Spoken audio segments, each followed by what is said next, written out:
Alright, so I'm gonna try and do these now, where I'm gonna do a video journal entry.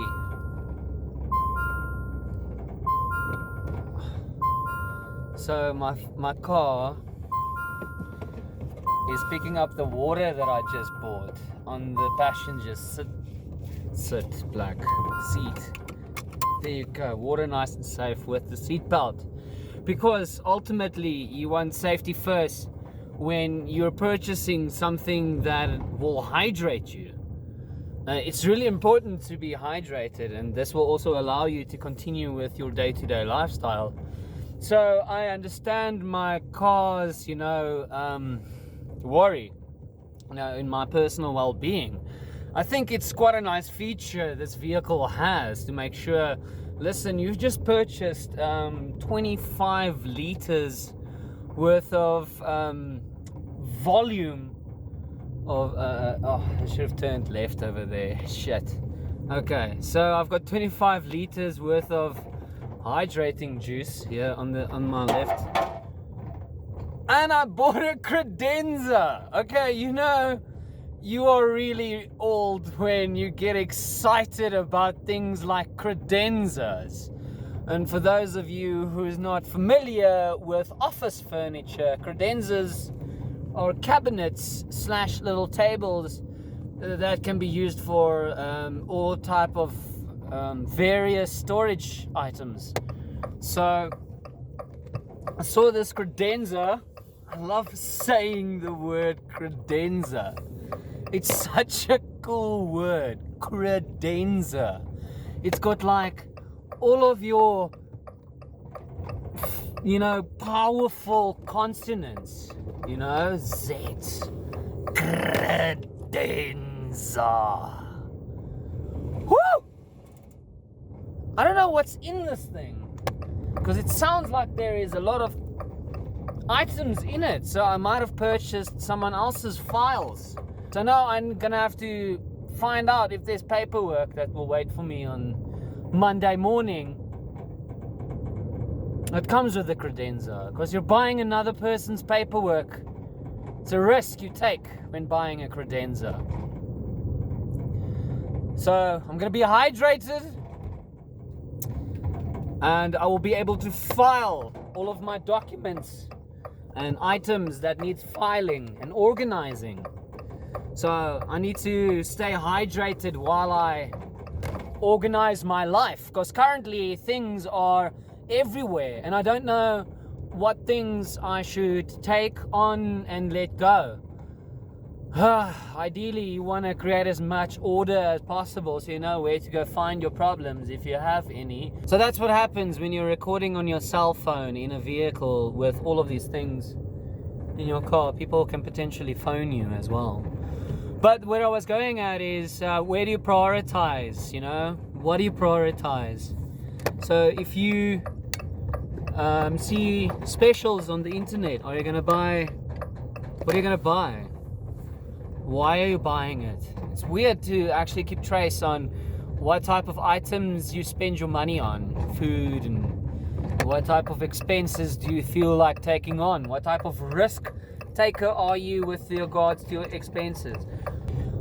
But priorities is kind of like touch and go projects. What projects do I take on fully, and what projects, can wait? And there's no set in stone priority in everybody's lives, but it's quite interesting to see how would you like to organize your day-to-day lifestyle. It's crazy, because I think it's really important to keep everything neat in my house, although for another person that can wait. There are other more important things, in order to stay alive, that I need to do right now, and cleaning my house isn't a priority right now. Or I would much rather buy a new pair of shoes than to spend it on water, on credenzas.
Why aren't you giving me water?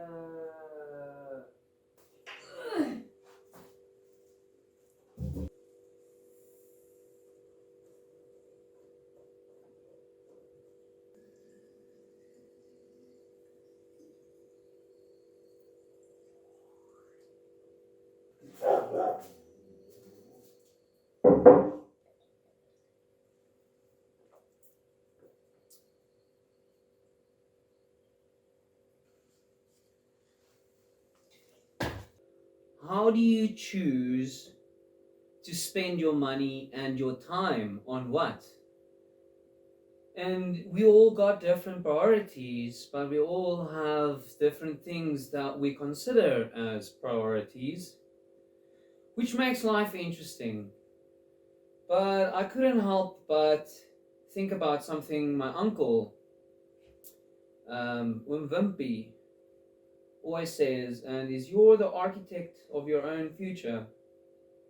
And it's true. It's like, what do you consider as important will justify how your house going to look if you take the architectural metaphor quite literally. For instance, if you choose lights over doors, security over luxury, practical, what you choose to put in your house will dictate what it looks like in the future. And now you can probably say the same about yourself. What do you put in your body and what you choose to spend your time on will dictate what your physical and emotional house look like. I'm not saying you should make a drastic lifestyle change, but what I'm saying is if something is bothering you, it's important to source what the problem is.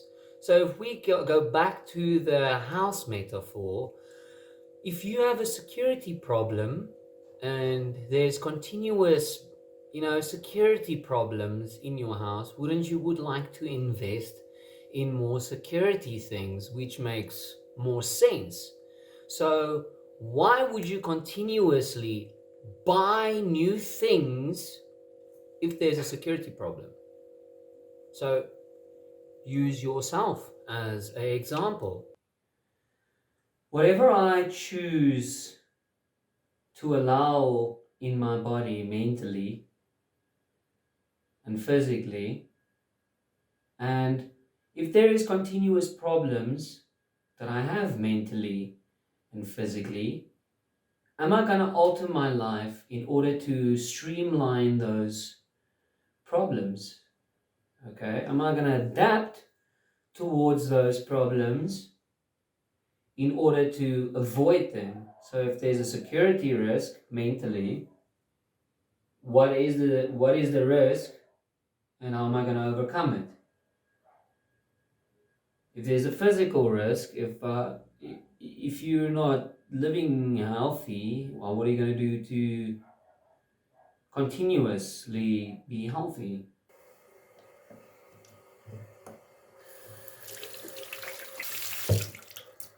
We're all experiencing different types of difficulties in our lives. For instance, depression, anxiety, and with whatever in your life is happening to you, and you want to make a change and you're not sure where to make the change. So it's quite important to actually figure out what it is that you want to change and if those changes are good for you, which I'm also still trying to figure out. I guess I am the credenza of my own mind, trying to figure out what it is that I need to file and what it is I need to get rid of, because we're all clinging to certain things in our lives that we have certain sentiment to it, and we're not sure if holding on to these things in our lives are good for us or not.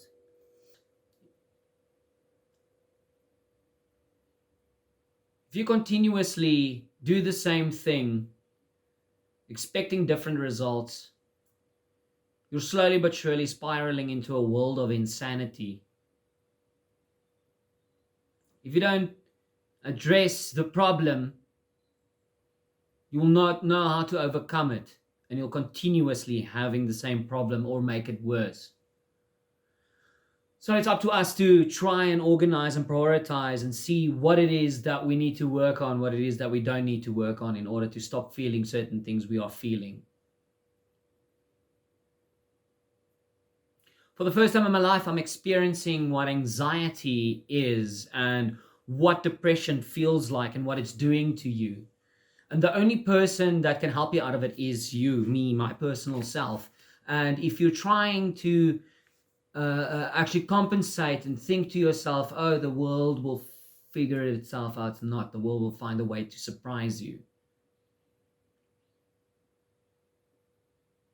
So why am I feeling like this? Why am I going through all of these things? Why do I feel that I need to address it? Well, you see, is I can't continuously numb the feelings I'm feeling right now, because the more I numb it, the worse it gets, because you're not working on it actively. You're just prolonging it, the inevitable. And all of those feelings that you're repressing is going to catch up to you. And when it comes back, it's going to hit you in the face. I'm not saying one needs to make a drastic change, because that is also a drug. Making a drastic change, that's also a temporary distraction from what's going through right now. And I think if we continuously try to actively work on what we're feeling, eventually it's going to feel better, because it only makes sense, right? If you're actively chiseling away at negativity, the only thing that you'll have left is positivity. Well, I think what you're trying to do is, you're a sailor in an ocean and expecting that you have if you have the best ship in the world, is going to withstand any storm. You are wrong. We need to prepare ourselves for the storm to come in order to overcome it. Instead of thinking, I have all of the best tools available to my disposal, and that no storm can let me go. It's good to have that mindset, but you need to be prepared. Don't think someone else is going to be prepared for you, or that something is always going to bail you out. You need to be the tool to overcome that storm. Sometimes storms do get the better of us, but it's up to us to make sure before every single journey we take, we do at least have a life raft. For the worst possible situation to come, at least always make sure you have a life raft.